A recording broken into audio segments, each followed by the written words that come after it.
काय प्राप्त होतं? जीवन प्राप्त. आणि जेव्हा जीवन आमच्यामध्ये येतं तेव्हा आमचं जीवन आशीर्वादित होतं. Praise Lord. तेव्हा आमचं जीवन काय होतं? आशीर्वादित होतं. आणि आज आपल्याला विश्वास ठेवला पाहिजे की देव आमच्यामध्ये आहे आणि देव आमच्याशी बोलणार आहे. कारण बायबल काय सांगतं इब्री लोकासपत्रामध्ये की परमेश्वर अगदी प्रारंभापासून आपल्या लोकांशी बोलत आलेला आहे. Praise Lord. इब्री लोकासपत्र आपण पहिल्या अध्यायामध्ये जाणार आहोत. पहिलं वचन की परमेश्वर प्रारंभापासून आपल्या लोकांशी बोलत आलेला आहे. कशा प्रकारे आपण बघणार आहोत. इब्री लोकासपत्र पहिला अध्यायामध्ये जाऊया, आपण वचन पाहूया. इब्री लोकासमध्ये पाहणार आहोत पहिला अध्याय पहिलं वचन. इब्री लोकासपत्र पहिला अध्याय आणि पहिलं वचन जाऊया आपण वचनामध्ये. धन्यवाद येशू. पहिला अध्याय पहिलं वचन. देव प्राचीन काळी अंशांनी प्रकारांनी भविष्यवाद्याकडून आपल्या पूर्वजांशी बोलला. कोणाशी बोलला? कोणाद्वारे बोलला? हा, प्रकारांनी भविष्यवाद्याकडून किंवा संदेष्टांच्याद्वारे. बघा पुन्हा वाचते. देव प्राचीन काळी अंशांनी म्हणजे थोडा गोष्टीने, थोड्या गोष्टीच्या द्वारे, थोड्या गोष्टीच्या द्वारे किंवा पवित्र आत्म्याच्या द्वारे किंवा देवदूतांच्या द्वारे किंवा संदेष्टांच्या द्वारे बायबलमध्ये दिलेला आहे. तो आपल्या पूर्वजांशी बोललेला आहे. बघा पुन्हा वाचते. प्राचीन काळी अंशांनी प्रकारांनी भविष्यवाद्याकडून किंवा संदेष्टांकडून आपल्या पूर्वजांशी तो बोलला. आणि तो दुसरं वचन, तो या शेवटच्या दिवसांमध्ये आपल्या पुत्राकडून बोलला आहे. Praise Lord. कुणाद्वारे बोलला शेवटच्या दिवसांमध्ये? Praise Lord. म्हणजे बघा पूर्व काळी किंवा पृथ्वी निर्माण झाली तेव्हा परमेश्वर लोकांशी बोलायचा, पण पवित्र आत्म्याच्या द्वारे, देवदूतांच्या द्वारे, संदेष्टांच्या द्वारे. पण शेवटच्या काळामध्ये तो आपल्या पुत्राच्या द्वारे बोलला. कुणाच्या द्वारे बोलला? विचार करा. 2026 वर्ष प्रभू येशू ख्रिस्त या जगामध्ये येऊन झालेला आहे. किती वर्ष? 2026 वर्षापूर्वी प्रभू येशू ख्रिस्त या जगामध्ये आलेला आहे. आणि बायबल त्याच्याविषयी असं सांगतंय की परमेश्वर शेवटच्या काळी आपल्या पुत्राच्या द्वारे बोललाय. म्हणजे शेवटचा काळ तेव्हापासूनच सुरू झालाय. येशू जगामध्ये आला तेव्हापासून. आज आपण बोलतो की शेवटचा काळ आहे, असं होत आहे, शेवटचा काळ होत आहे, तसं होत आहे. पण शेवटचा काळ प्रभू येशू ख्रिस्त जगामध्ये आलेला होता तेव्हा चालू झालेला आहे. आणि शेवटचा काळ म्हणून बायबल सांगतं जर आता आम्ही ह्या काळामध्ये आहोत, 2026 वर्षामध्ये जर आम्ही आहोत तर आम्ही अत्यंत शेवटच्या दिवसांमध्ये आहोत. Praise Lord. म्हणून आम्ही जागृत असं राहिलो पाहिजे, येशूची वाट पाहणारे असं झालं पाहिजेत. कारण बायबल सांगतं की जो वाट पाहणारा आहे त्यालाच प्रभू येशू ख्रिस्त त्याच्या बरोबर घेऊन जाणार आहे. आणि तीच व्यक्ती प्रभू येशूच्या बरोबर युगानुयुग त्याच्या जवळ राहणार आहे. Praise Lord. कारण परमेश्वर काय म्हणतो की परमेश्वर प्राप्तीचा काळ आहे तोपर्यंत त्याला शोधा, तो जवळ असताच त्याचा धावा करा. परमेश्वर आज आम्हाला त्याला शोधणारे लोक पाहिजेत. शोधणारे लोक तो शोधत आहे. Praise Lord. कोणते लोक शोधत आहे? प्रभू येशूला शोधणारे लोक, परमेश्वराला शोधणारे लोक. तो हे बघणार नाही का तुम्हाला त्यांनी काय दिलेलं आहे किंवा त्याने कोणत्या प्रार्थनेचं तुम्हाला उत्तर दिलेलं आहे, तुम्ही कोणते चमत्कार पाहिलेला आहे. तो प्रभू हेच पाहणार आहे, कोण मला शोधत आहे. Praise Lord. तो काय पाहत आहे? कोण मला शोधत आहे. म्हणून या दिवसांमध्ये बायबलमध्ये दिलेलं आहे की आम्ही कोणत्या गोष्टीकडे लक्ष लावलं पाहिजे? न दिसणाऱ्या गोष्टीकडे. कोणत्या? करिन्थस पत्रामध्ये आपण जाणार आहोत. बायबल सांगतं दिसणाऱ्या गोष्टी क्षणिक आहेत पण न दिसणाऱ्या गोष्टी सार्वकालिकाच्या आहेत. आम्ही आज जर इथे एकत्र बसलेलो आहे तर बायबलमध्ये दिलेलं आहे न दिसणाऱ्या गोष्टीकडे आम्ही लक्ष लावत आहोत. 2 करिन्थस पत्र आपण काढणार आहोत. 2 करिन्थस पत्र 4था अध्यायमध्ये, 2 करिन्थस पत्र 4था अध्यायमध्ये आपण पाहणार आहोत. बायबलमध्ये दिलेलं आहे 18वं वचन. 2 करिन्थस पत्र 4था अध्याय आणि 18वं वचन काय सांगत आहे आपण पाहूया. ज्या गोष्टी दिसतात त्या गोष्टीकडे किंवा त्याकडे आम्ही दृष्टी लावत नाही. ज्या गोष्टी दिसतात त्याकडे आम्ही दृष्टी लावत नाही, पण ज्या दिसत नाही त्यांच्याकडे दृष्टी लावतो. कारण ज्या गोष्टी दिसतात त्या अल्पकाल राहणाऱ्या आहेत, परंतु ज्या दिसत नाही त्या सर्व काळ राहणाऱ्या आहेत. Praise the Lord. कोणत्या गोष्टीकडे आम्ही दृष्टी लावतोय? न दिसणाऱ्या. देवाचं राज्य दिसत नाहीये, देवाचं सामर्थ्य दिसत नाहीये. देवाने आमच्यासाठी जे काही निर्माण करून ठेवलेलं आहे, प्रभू येशू म्हटला, मी तुमच्यासाठी घरं निर्माण केलेले आहेत, मी तुमच्यासाठी घरं तयार केलेले आहेत, आणि जेव्हा मी पुन्हा येईल तेव्हा मी तुम्हाला पुन्हा घेऊन जाईल, आणि जिथं मी आहे तिथं तुम्ही पण राहणार. म्हणजे त्यांनी जी घरं निर्माण केलेली आहेत ते आम्ही आता पाहू शकत नाही, पण आम्ही त्याकडे दृष्टी लावलेली आहे. देवाने आमच्यासाठी जो राज्य तयार केलेला आहे, बायबल सांगतं त्याच्या राज्यामध्ये दुःख नाही, आजार नाही, निराशा नाही, मरण नाही. तिथं कोणीच एकमेकांचा द्वेष पण करणार नाही, तिथं अश्रू नाही. असं राज्य त्या परमेश्वराने आमच्यासाठी तयार केलेलं आहे. म्हणून आम्ही त्या न दिसणाऱ्या राज्याकडे आम्ही दृष्टी लावलेली आहे. कारण ज्या दिसणाऱ्या गोष्टी आहेत, कोणत्या गोष्टी दिसणाऱ्या आहेत? हे घर, आमच्या जवळ जे काही आहे ते दिसणारं आहे, आमचं शरीर हे दिसणारं आहे, पण बायबल सांगतं ते अल्पकाल राहणारं आहे, ते सार्वकालिकसाठी नाही आहे. आमचं शरीर पण बघा, आम्ही छोटंसं बाळ होतो, नंतर मग आम्ही वाढलो, नंतर आम्ही मोठं झालो, नंतर आम्ही चालायला लागलो, नंतर आम्ही तरुण झालो, आणि नंतर आम्ही आता मध्यम झालो, आता म्हातारे होणार. आमचं शरीर हळूहळू काय झालंय, ते संपत चाललंय, क्षय पावत चाललेलं आहे. ज्या शरीराची आम्ही काळजी घेतो, ज्या शरीरावर आम्ही प्रेम करतो, ज्या शरीरासाठी आम्ही जगतोय, पण ते क्षणिक आहे, अल्पकाल आहे. पण देवाला धन्यवाद का आम्ही न दिसणाऱ्या गोष्टीकडे आमची दृष्टी लावलेली आहे. Praise the Lord. कोणत्या गोष्टीकडं? न दिसणाऱ्या. म्हणून मी पहिल्यांदा म्हटलं की देव अगदी पूर्व काळापासून अंशांशाने बोलत आलेला आहे. तो संदेष्टांच्या द्वारे, देवदूतांच्या द्वारे बोलत आलेला आहे, पण शेवटच्या काळामध्ये आपल्या पुत्राच्या द्वारे बोललेला आहे. तो हे नाही बोलला का या पृथ्वीवर तुम्ही सार्वकाल राहणार आहात, या पृथ्वीवरच्या गोष्टी तुम्ही मिळवायला झटा. तो म्हटला की तुम्ही न दिसणाऱ्या गोष्टी त्या सार्वकालिकासाठी आहेत. म्हणून देवाचं जे राज्य आहे ते सार्वकालिकासाठी आहे, आणि ते आम्हाला मिळवायचं आहे. बायबल सांगते की 10 कुमारिका होत्या वराला सामोऱ्या जाणाऱ्या, पण 5च जणी देव प्रभू बरोबर गेल्या. किती जणी गेल्या? 5. 10 होत्या की नाही? त्यांनी स्वतः हे घेतले होते, दिवे घेतले होते, दिव्यामध्ये तेल घेतलं होतं. पण ज्या शहाणा कुमारिका होत्या त्यांनी दिव्याबरोबर तेल पण घेतलं होतं. पण ज्या मूर्ख कुमारिका होत्या त्यांनी तेल नव्हतं घेतलं. त्यांनी काय नव्हतं घेतलं? तेल नव्हतं घेतलं. त्याने फक्त दिवेच पेटवलेले घेतले होते. आणि बायबल सांगतं की जेव्हा अशी हाक ऐकायला आली, वर येत आहे, तेव्हा बायबलमध्ये दिलंय की त्यांनी आपले दिवे नीट करायला लागले. ज्यांचे विझले होते त्यांनी चालू केले, पण ज्यांच्याकडे तेल होतं त्यांनी चालू करू लागले. पण जे मूर्ख होते त्यांनी तेल नव्हतं घेतलं, त्यांचे दिवे विझले. आणि बायबलमध्ये दिले की ते शहाण्या कुमारिकांना म्हटलं आम्हाला थोडं तेल द्या ना. ते म्हटले नाही, आम्हाला ते पुरणार नाही, तुम्ही जाऊन ते विकत घ्या.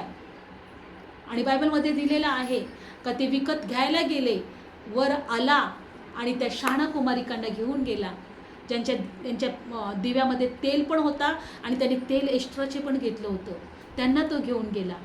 बायबल सांगतं की देवाचं वचन जेव्हा आमच्याजवळ राहील, देवाचा आत्मा जो आग आहे तो पेटत राहील. त्याला पेटत कसं ठेवायचं आहे? फक्त वचनाने. कारण बायबल सांगतं माझी वचनं जीवन आणि आत्मा आहे, ती ज्याला लाभतात त्याला जीवन लाभेल. म्हणून जो देवाच्या वचनाकडे कान लावेल, जो देवाच्या गोष्टीकडे लक्ष लावेल, तो आशीर्वादित आहे, त्याला जीवन मिळेल. तो शहाणा कुमारिकासारखा असणार आहे. आज आमच्याकडे बघा खूप ठिकाणामध्ये आम्ही कशासाठी जातो की चिन्ह, चमत्कार, प्रॉफिसी केले पाहिजे, भविष्यवाणी झाली पाहिजे आमच्याकडे. ओ त्या कोणीतरी असं सांगणारा पाहिजे, तुझ्या घरामध्ये हे आहे, तुला त्यांनी ते केलं, तुला त्यांनी असं केलं. असे लोक आम्ही शोधत आहे, असे लोक आम्हाला आवडत आहेत. पण आम्हाला असे लोक आम्हाला पाहायचे आहे की जे लोक आम्हाला देवाच्या राज्यासाठी तयार करतील. जे लोक असे म्हणतील का तुमची दृष्टी देवाकडे लावा, देवाच्या गोष्टींकडे लावा, न दिसणाऱ्या गोष्टीकडे लावा. आज आम्हाला दिसत नाहीये. आज जर या घरामध्ये आम्ही खूप काय अशा मोठ्या मोठ्या गोष्टी ठेवल्या तर खूप पाहायला गर्दी होईल, हो की नाही? पाहायला खूप गर्दी होईल. पण आज इथं आम्ही काय पाहत आहोत? न दिसणाऱ्या गोष्टी पाहत आहोत. आमची दृष्टी कशाकडे लावली आहे? न दिसणाऱ्या गोष्टी. दिसणाऱ्या गोष्टी क्षणिक आहेत, न दिसणाऱ्या गोष्टी सार्वकालिकाच्या आहेत. म्हणून प्रभू येशू ख्रिस्त काय म्हटला? तुम्ही काय खावे, काय प्यावे, काय पांघरावे याची काळजी करू नका. काढूया आपण ते वचन. आज देव आम्हाला ते सांगत आहे. आपण प्रत्येक वेळेस आपण एकच पाहत आहोत की काय पाहत आहोत की आपल्याला परमेश्वर म्हणतो त्याचं राज्य मिळवायला जाता. काय मिळवायला जाता? राज्य मिळवायला जाता. म्हणजे परमेश्वर म्हणतो की मी तुम्हाला सर्व काही देईल. काढूया आपण ते वचन.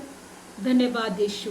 परमेश्वरचं राज्य मिळवायला जातूया. म्हणजे देव आम्हाला न दिसणाऱ्या गोष्टीकडे आम्ही आमचे दृष्टी लावायला शिकली पाहिजे, आमचे कान लावायला शिकले पाहिजेत. काढूया आपण वचन. धन्यवाद येशू. लूक शुभवर्तमानामध्ये काढून बघूया आपण 12वा अध्याय. लूक शुभवर्तमान 12वा अध्याय. धन्यवाद येशू. लूक शुभवर्तमान 12वा अध्याय आणि 22वं वचन. लूक शुभवर्तमान 12वा अध्याय 22 वचन. तेव्हा तो आपल्या शिष्यांना म्हणाला, यामुळे मी तुम्हाला सांगतो, आपण काय खावे अशी आपल्या जीवाविषयी अथवा आपण काय पांघरावे अशी आपल्या शरीराविषयी काळजी करू नका. आज जगातले लोक आपल्या जीवाविषयी आणि शरीराविषयी काळजी करतात की नाही? हो की नाही? आपलं आरोग्य कसं चांगलं राहील, आम्हाला खायला वेळेवर पाहिजे, आहे की नाही? आम्हाला काय चांगलं चांगलं करता येईल, आम्हाला काय चांगलं चांगलं मिळू शकेल, आम्हाला किती चांगलं घर असलं पाहिजे, आम्हाला कोणत्या सुखसुविधा असल्या पाहिजेत. आज लोक त्याकडे पळत आहेत की नाही? आम्हाला चांगल्या गोष्टी, चांगले कपडे पाहिजेत, चांगलं राहायला पाहिजे, चांगलं सगळ्या सुखसुविधा पाहिजेत. आज लोकांचं कळ फक्त त्याच गोष्टींकडं आहे की नाही? जर रात्रंदिवस तो कशासाठी कष्ट करतोय? काय खावे, काय प्यावे आणि काय पांघरावे. जगातले लोक आज त्या गोष्टीसाठी कष्ट करत आहे, रात्रंदिवस ते धडपड करत आहेत. पण बायबलमध्ये दिलेलं आहे, प्रभू काय म्हणतो? तो आपल्या शिष्यांना म्हणाला, यामुळे मी तुम्हाला सांगतो, आपण काय खावे, काय प्यावे अशी जीवाविषयी अथवा आपण काय पांघरावे आपल्या शरीराविषयी काळजी करू नका. कारण जीव अन्नापेक्षा आणि शरीर वस्त्रापेक्षा अधिक आहे. तुमचा जीव अन्नापेक्षा महत्त्वाचा आहे. तुमचा जीव अन्नापेक्षा आणि शरीर वस्त्रापेक्षा. तुमचं शरीर जेव्हा तुम्ही ही काळजी करता, तुम्ही चिंता करता, तुम्ही निराशामध्ये जाता, तेव्हा तुमचं शरीर खचून जातं, कमजोर होतं. बघा बायबलच नाही तर जेव्हा पण तुम्ही डॉक्टरकडे जाल, तुम्ही BP तुमचा वाढलेला असेल, शुगर तुमचं वाढलेलं असेल, तर डॉक्टर एकच म्हणेल, तुम्ही कशाचं तरी टेन्शन घेतले. बरोबर? टेन्शन घेऊन काय होतं? आमचं शरीर आजारी पडतं. आमचं शरीर काय पडतं? म्हणून बायबल काय सांगतं की जीव अन्नापेक्षा आणि शरीर वस्त्रापेक्षा अधिक आहे. तुमच्यामध्ये जो जीव आहे तो अन्नापेक्षा महत्त्वाचा आहे. म्हणून बायबल सांगतं जीव म्हणजे आत्मा. तुमचा आत्मा जर तुम्ही गमावला, तुम्ही सगळं मिळवलं आणि आत्मा गमावला तर तुम्हाला काय लाभ? तो महत्त्वाचा आहे. आणि शरीर पण महत्त्वाचं आहे, कारण त्या शरीराद्वारे तुम्ही देवाचं राज्य मिळवू शकता. म्हणून त्या वस्त्रापेक्षा शरीर महत्त्वाचं आहे. कारण जोपर्यंत शरीर आहे तोपर्यंत आम्हाला चान्स आहे देवाच्या राज्याच्या गोष्टी मिळवायला, देवाच्या राज्याकडे पाहायला, न दिसणाऱ्या गोष्टी पाहायला. बघा आज कित्येक लोक म्हातारे होतात, बिछाण्यात जेव्हा पडतात तेव्हा त्यांना कळतं. मागे एक क्लिप मी पाहिली, एक हिंदू मनुष्य जो पोस्टमार्टम करतोय, त्या दवाखान्यामध्ये तो पोस्टमार्टम करायचा आणि एक त्या ICUमध्ये जेव्हा तो होता त्या दवाखान्यामध्ये असताना तेव्हा एक म्हातारा अगदी शेवटचा श्वास त्याचा चालू होता. शेवटचा श्वास चालू असताना त्याच्या डोळ्यातून पाणी येत होतं. आणि मग जिथं तो दवाखान्यामध्ये जो काम करणार होता त्या व्यक्तीने त्याला विचारलं का तुझ्या डोळ्यात का पाणी येतोय. त्याचे शेवटचे श्वास चालू होते, तो व्हेंटिलेटरवर होता. आणि जेव्हा तो रडत होता तेव्हा त्याने एक गोष्ट सांगितली. तो म्हणतो की माझ्या जीवनामध्ये लहानपणापासून तर म्हातार वयापर्यंत मी जे जे काही केलंय ते मला सगळं स्पष्ट मला दिसत आहे. ते मला स्पष्ट दिसत आहे. आणि मला आता पश्चाताप होतोय का जे चांगलं होतं ते मी का नाही केलं, जे योग्य होतं ते मी का नाही केलं. जोपर्यंत माझं शरीर आता चांगलं होतं तोपर्यंत सगळ्या व्यर्थ गोष्टी मी केल्या, सगळ्या चुकीच्या गोष्टी केल्या, चुकीच्या गोष्टीकडे मी लक्ष लावलं, चुकीच्या गोष्टीकडे माझी दृष्टी लावली. कारण की आता मला दिसतंय मी कुठे कुठे चुकीच्या गोष्टी केलेल्या आहेत. सर्व त्याचा जो चित्रपट होता त्याचा जीवनाचा परमेश्वराने त्याला सगळं दाखवलं होतं. आणि देव कदाचित विचारत असेल का सांग आता तू कुठं जाण्याच्या योग्यतेचा आहे. आणि तो रडत होता. जोपर्यंत शरीर आहे, मला तुम्हाला सांगायचं आहे, तोपर्यंत वरल्या गोष्टी मिळवायला जातात. शरीर वस्त्रापेक्षा अधिक आहे आणि जीव अन्नापेक्षा. आज अन्नावर जास्त प्रेम करतो. चांगलं असेल तर आम्ही खातो, किंवा जिथं जेवण आहे त्या ठिकाणी खूप गर्दी असेल, बघा खूप गर्दी असेल. जिथं जेवण आहे, तुम्हाला आमंत्रण मिळालं, काही कामं असतील तर बाजूला टाकून द्याल आणि जाल तिथे. कार्यक्रम कोणता कोणाचा असेल तर तुम्हाला कोणतेच असे तुमचे बहाणे नसणारे. काम असेल तरी बाजूला ठेवाल, कुठे जायचं महत्त्वाचं असेल तरी बाजूला ठेवाल. अन्न जीवापेक्षा महत्त्वाचं आहे, जीव अन्नापेक्षा महत्त्वाचा आहे.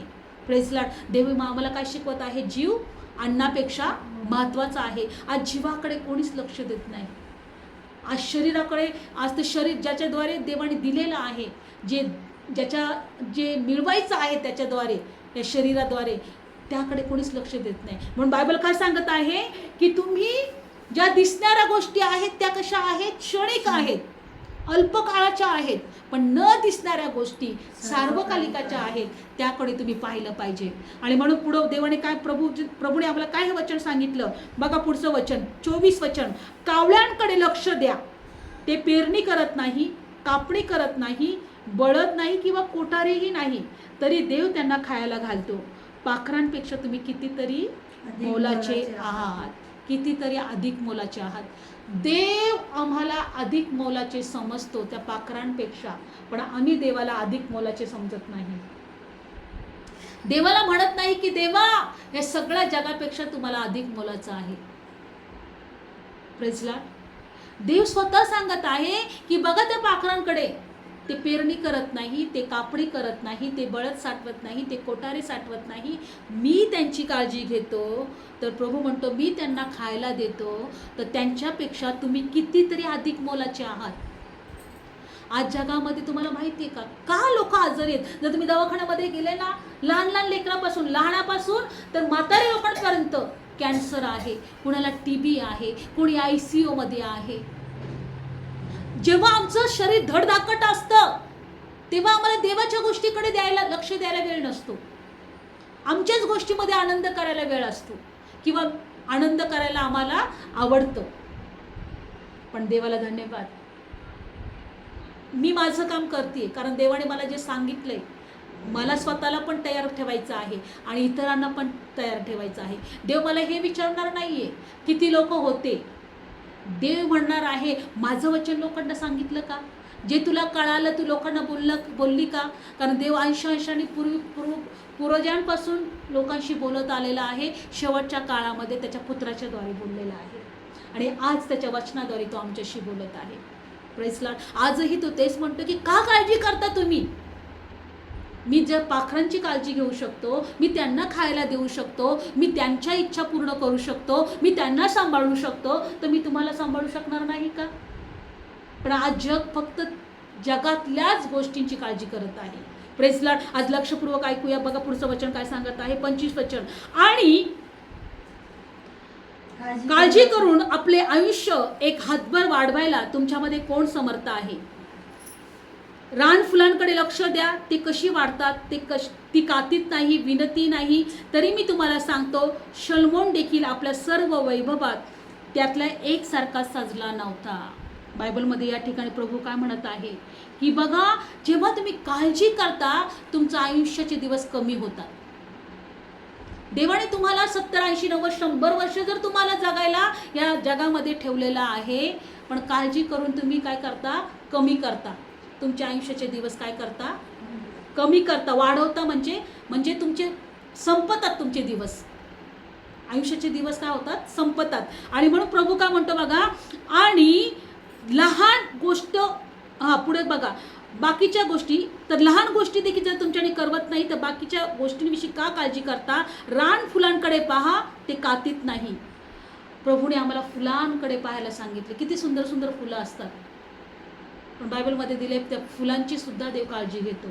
आणि एवढंच नाही तर प्रभूने शलोमोन असं उदाहरण दिलंय. शलोमोन असा राजा होता का त्याच्या राज्यामध्ये इतकी संपत्ती होती, त्याच्या ढाली सोन्याच्या होत्या, त्याच्या खाण्याचे पात्र सोन्याचे होते, त्याच्या घरामध्ये जे जे काही गोष्टी होत्या त्या सोन्याच्या होत्या. त्याच्यासारखा राजा संपूर्ण जगामध्ये श्रीमंत नव्हता, संपूर्ण जगामध्ये. बायबलमध्ये दिले, परमेश्वर त्या शलोमोनाविषयी काय सांगतोय की तो एकसारखा सजला नव्हता, त्यांच्यातला एकसारखा फुलांसारखा तो सजला नव्हता. म्हणजे त्याच्याकडे सुद्धा सर्व काही परिपूर्णता नव्हती. जरी सगळं काही त्याच्याजवळ होतं तरी ते सर्व व्यर्थ होतं. जर उपदेशकमध्ये जर तुम्ही वाचलं तर शलोमोन म्हटला का मी सगळं काही घेतलं. बघा बायबलमध्ये दिलं उपदेशकमध्ये, तो म्हटलं मी सगळं केलं, मी मोठे मोठे राजमहाल बांधले, मी मोठे मोठे शेतं घेतले, तळे केले, मी दासदासी घेतल्या, सगळं काही केलं. उपदेशकमध्ये काय म्हणतोय तो, पण तो म्हणतो की सगळं काही व्यर्थ होतं. काढूया आपण उपदेशकचं पुस्तक, काढूया आपण 2 अध्यायमध्ये. तो काय म्हणत आहे, मी सगळं काही केलं. बघा आपण 4थं वचन वाचूया, 2 अध्याय 4थं वचन. मी आपणासाठी मोठे मोठे कार्य केले, मी आपणासाठी घरे बांधली, मी आपणासाठी द्राक्षमळे लावली, मी आपणासाठी बाग आणि मळे केले, त्यांच्यामध्ये सर्व काही प्रकारच्या फळांची झाडे लावली. झाडं वाढण्यात येतात, त्या राईला पाणी पुरवावं म्हणून मी पाण्यासाठी तळे पण केली. बघा यामध्ये काय दिलेलं आहे, दासदासी विकत घेतल्या, घरात जन्मलेले चाकर माझ्याजवळ होते, सर्व माझ्यापूर्वी यरूशलेमेत होते, यापेक्षा माझ्याजवळ गुरांचे शेरडा, मेंढरे, धन पुष्कळ होते, सोने रुपे, राजे, राष्ट्र, विशेष धनाचा संग्रह होता. मी आपणासाठी गाणाऱ्या ठेवल्या आणि मनुष्य संतानाचे मनोरम विषय अनेक उपपत्नी पण केल्या. मी महान झालो, जे सर्व माझ्यापूर्वी यरूशलेमेत होते त्यांच्यापेक्षा मी अधिक झालो, आणि माझे ज्ञान माझ्या ठायी कायम राहिले. जे काही माझ्या डोळ्याला इच्छिले त्याप्रमाणे मी सर्व काही केले. माझ्या हृदयामध्ये जे काही होतं ते सगळं मी आवरलं नाही. मला हर्षित करण्यासाठी मी सगळं काही केलं, पण तो एकच गोष्ट म्हणत आहे. बघा 11 वचन, मी जी सर्व कामे माझ्या हाताने केली त्याकडे आणि कार्य साधायला मी जे काही श्रम केले त्याकडे मी पाहिले, आणि पहा मी सर्व व्यर्थता, वाऱ्याच्या मागे लागणे असे होते. सूर्याच्या खालती काहीच लाभ नव्हता. कशाच्या मागे लागणे होतं ते, वाऱ्याच्या मागे. सूर्याच्या खालती या पृथ्वीवर त्याला काहीच लाभ नव्हता. आज बघा तुमच्याकडे मोठं घर असेल, पण कधी कधी त्या घरामध्ये पण तुम्हाला कंटाळा येईल.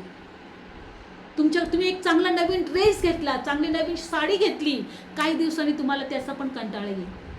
बाई ही साडी घालून खूप कंटाळा. तुम्हाला सुरुवातीला आनंद मिळेल की नाही ती साडी घेण्याचा, कपडे घेण्याचा, अरे नवीन आहे खूप छान वाटतं. सुरुवातीला घालायला 1-2दा घातला का तुमचं मन त्याच्यावर उडून जाणार. म्हणजे तुम्ही काहीही घ्या, व्यर्थ आहे.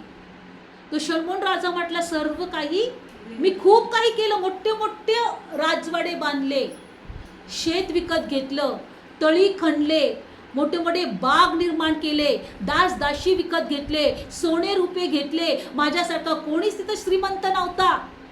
पण नंतर मी या सगळ्यांकडे पाहिल्यानंतर मी एकच म्हटलं, हे सगळं व्यर्थ आहे, हे वाऱ्याच्या मागे लागण्यासारखं आहे.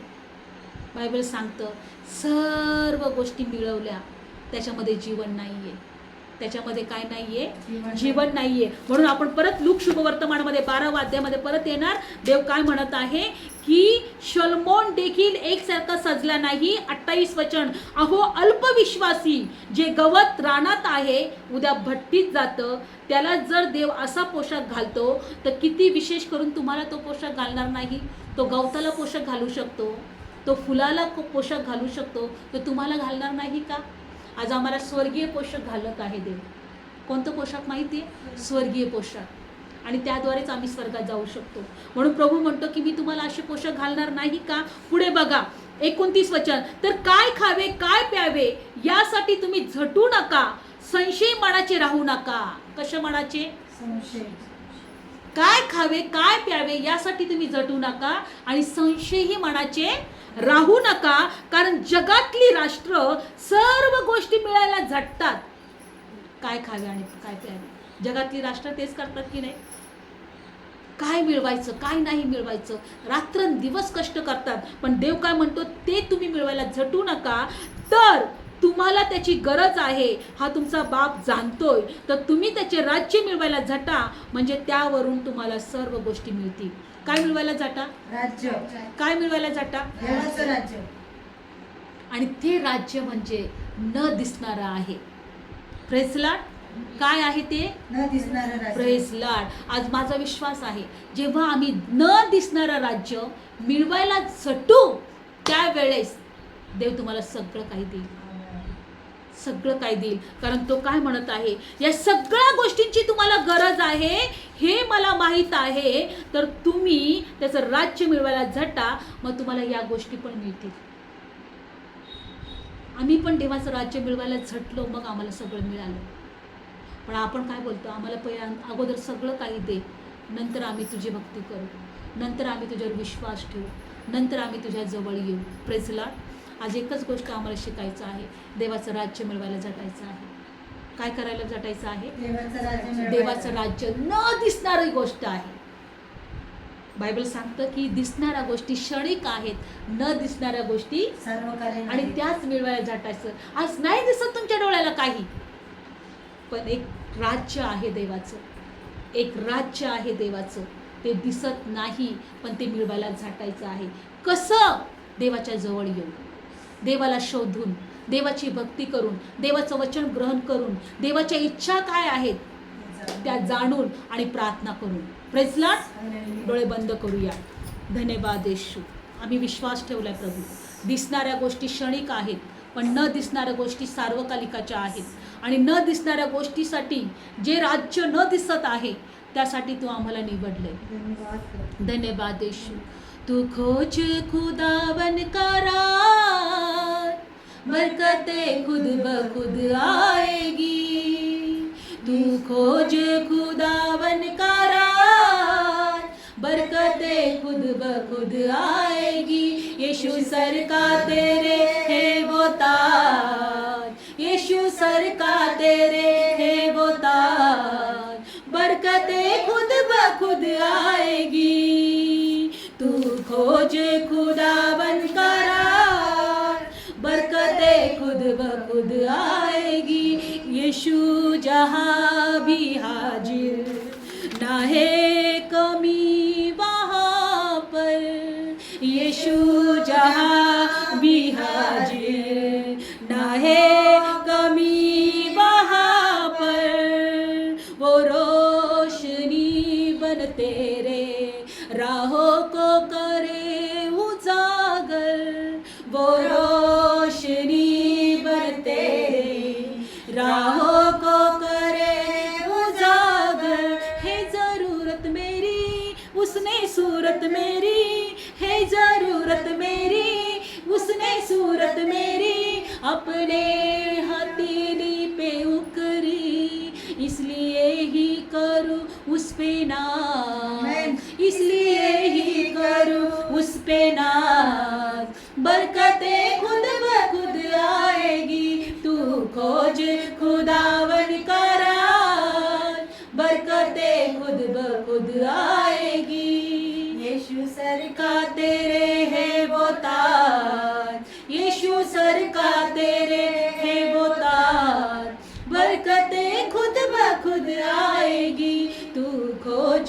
खुदा बनकर आए, बरकतें खुद ब खुद आएगी. प्रभू आज खरोखर आम्ही एकच गोष्ट पाहत आहोत. आज वचनात आम्ही पाहिलं का देव अंशांशाने प्रकाराप्रकारे आणि शेवटच्या दिवसांमध्ये आपल्या पुत्राच्या द्वारे बोलला. प्रभू येशू आज आम्ही पाहिलं वचनामध्ये की परमेश्वरा न दिसणाऱ्या गोष्टी क्षणिक आहेत, पण न दिसणाऱ्या गोष्टी ह्या सार्वकालिकाच्या आहेत. न दिसणाऱ्या गोष्टी क्षणिक आहेत आणि न दिसणाऱ्या गोष्टीकडे आम्ही आमची दृष्टी लावली पाहिजे. आणि म्हणून देवा तुझं वचन सांगते की उडणाऱ्या पक्ष्यांकडे पहा, पाखरांकडे पहा. ते पेरणी करत नाही, कोठारे साठवत नाही, पण मी त्यांची काळजी घेतो. मी त्यांचा पुरवठा करतो. तो तुम्ही त्याचं राज्य मिळवायला झटा, म्हणजे तुम्हाला सर्व काही मिळवेल. तुम्हाला मी सर्व काही देईन माझ्या वचनाद्वारे. देवा आज आम्ही परमेश्वर तुझ्याकडे प्रार्थना करतो की तुझं राज्य मिळवण्यासाठी तू आम्हाला सहाय्य कर. आमच्यातला कठीणपणा दूर कर, आमच्यातली कमजोरी दूर कर, आमच्यातल्या न आवडणाऱ्या गोष्टी दूर कर. आमची वाईट परिस्थिती तू बदल दे बाप्पा. देवा आम्हाला तुझ्या राज्याकडे आमची दृष्टी लावावी, म्हणून तू आम्हाला कृपा पुरव. आज जेव्हा तुझ्या राज्याकडे आम्ही दृष्टी लावू, आम्ही विश्वास ठेवतो की तू आमच्या प्रार्थना ऐकणार, तू आमच्या जीवनामध्ये कार्य करणार, तू आम्हाला आशीर्वाद पाठवणार, तू आमच्या इच्छा पूर्ण करणार, तू आम्हाला परमेश्वर सर्व गोष्टी मिळवून देणार. आम्ही विश्वास ठेवतो. देवा आम्हाला शिकव तुझं राज्य मिळवायला, तुझं राज्य मिळवायला. देवा आज तुझ्या लेकरांनी तुला जे वेळ दिलेला आहे, जी तुझी भक्ती केलेली आहे, ज्या तुझ्याकडे जी काही परमेश्वर आता प्रार्थना करत आहे, आम्ही म्हणतो की तुझ्या लेकरांच्या प्रार्थना तू ऐक. आज देवा तुझ्या लेकरांच्या मनामध्ये ज्या काही गोष्टी आहेत येशूच्या नावात त्या पूर्ण केल्या जाऊ दे. तुझ्या लेकरांच्या जीवनामध्ये हर एक प्रार्थना परमेश्वर तू ऐक दे बाप्पा. त्यांची हर एक इच्छा तू पूर्ण कर दे बाप्पा. त्यांना देवा आशीर्वाद दे, त्यांना बरकत दे प्रभू. त्यांच्या घरामध्ये तेलापिठाला बरकत दे प्रभू. देवा त्यांना कोणत्या गोष्टीची कमतरता पडू देऊ नको प्रभू. तुझ्या लेकरांची काळजी घे प्रभू. तुझ्या लेकरांच्या इच्छा पूर्ण कर प्रभू. तुझ्या लेकरांच्या निराशा दूर कर प्रभू. तुझ्या लेकरांना तुझा स्वर्गीय आनंद दे दे बाप्पा, कारण त्यांनी तुझ्या राज्याकडे लक्ष लावलेलं आहे. तुझ्या लेकरांना आम्ही आशीर्वाद देतो. तुझ्या लेकरांच्या हर एक इच्छा पूर्ण कर देवा. ह्या एरियामध्ये परमेश्वरा, या ठिकाणामध्ये प्रभू तुझं राज्य येऊ दे, तुझं राज्य येऊ दे. प्रत्येकाला तुझं प्रेम कळू दे आणि तुझं सार्वकालिकाचं जीवन मिळू दे. प्रभू येशूच्या नावात हे प्रार्थना करतो. आमेन. प्रभू येशू रक्त की जय. प्रभू येशू रक्त